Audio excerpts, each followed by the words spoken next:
जैसा कि हमने अपने पिछले वीडियो में यह बताया था कि महेश तल्ला के आंकड़ा फाटक बाजार में जो दंगा हुआ है उसकी साजिश आरएसएस और बीजेपी ने रची थी। आज पुलिस के एक बयान ने हमारे इस दावे को सच साबित कर दिया। आज डायमंड हार्बर जिला पुलिस एसपी राहुल गोस्वामी ने प्रेस कॉन्फ्रेंस में यह सनसनीखेज खुलासा किया कि महेश तल्ला की घटना के बाद 3 बाइक पर सवार 5 लोगों को भारी मात्रा में बम बनाने के सामान के साथ पकड़ा गया है। गिरफ्तार लोगों में से एक का नाम नवीन चंद्र राय है, जो आरएसएस और बीजेपी का एक एक्टिव वर्कर है। पुलिस के मुताबिक ये वही नवीन है जिसने रामनवमी के मौके पर बाटा मोड़ में पुलिस बैरिकेड पर हमला किया था। पुलिस ने आरएसएस और बीजेपी कर्मी नवीन और उसके साथियों के पास से बम बनाने का जितना सामान बरामद किया है उससे पूरा आंकड़ा फाटक इलाका टहल सकता था। इनकी प्लानिंग कुछ बहुत बड़ा और खतरनाक करने की थी, लेकिन उससे पहले ही आरएसएस का ये गुर्गा पुलिस के हत्थे चढ़ गया। पुलिस पूरे मामले की हर पहलू से जांच कर रही है, साथ ही रविंद्रनगर थाना की एक्टिविटी की भी जांच का भरोसा किया गया है। গতকাল বজবজে আমাদের বজবজ থানায় 168/25 একটা কেস হয়েছে।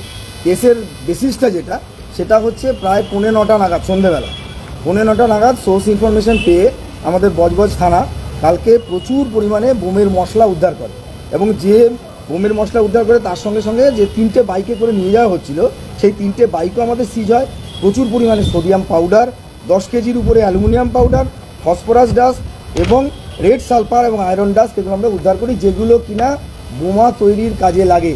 আমি স্পষ্টভাবে বলতে চাই, এই জিনিসগুলো কিন্তু পরিষ্কারভাবে বলতে চাই যে এগুলো বোমা তৈরির কাজে লাগে এবং এইগুলো দিয়ে যা আমরা এখন অ্যাসেসমেন্ট করছি কত বোমা তৈরি করা যেত সেইটা আমরা অ্যাসেসমেন্ট করছি। এই সময় আমরা 5 জনকে ইন্টারসেপ্ট করে ধরতে সক্ষম হই। তাদের নামগুলো আমরা আপনাদের বলে দিচ্ছি। এদের মধ্যে নবীন চন্দ্র রায় বলে একজন ভদ্রলোক আছেন। এই ভদ্রলোক কিন্তু আমাদের জেরা যখন করেছে, আমাদের যারা তদন্তকারী অফিসার ছিল তিনি জানিয়েছেন যে তিনি একজন সক্রিয় আরএসএস কর্মী এবং সক্রিয় বিজেপি কর্মী এবং ওনাকে কিন্তু গত রামনবমীর দিন বাটা মোড়ে, যে আপনারা জানেন যে সেখানে আমাদের পুলিশের একটা ব্যারিকেড করা ছিল, আমরা একটা রুট ঠিক করে দিয়েছিলাম, সেখানে কিছু তর্ক বিতর্ক হয়, সেইখানে তাকে দেখা গেছে। তার ভিডিও ফুটেজ আমাদের কাছে রয়েছে এবং তিনি পুলিশের ব্যারিকেড ছুঁড়ে ফেলছেন, এটা আমাদের দেখা গেছে।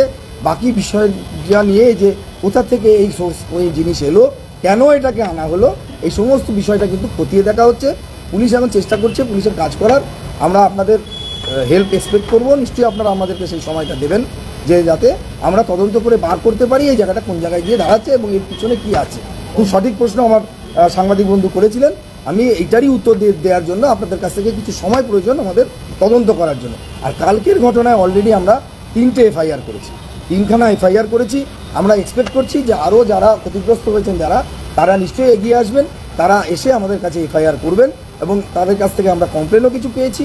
আরও এফআইআরের সংখ্যা বাড়বে আমরা ধরে নিচ্ছি এবং আমাদের তদন্ত এবং তার সাথে সাথে গ্রেপ্তার কিন্তু চলছে। এটা কিন্তু থামা নেই প্রসেস যে কালকে হয়ে গেল কালকে মিটে গেল এরকম ঘটনা কিন্তু নেই।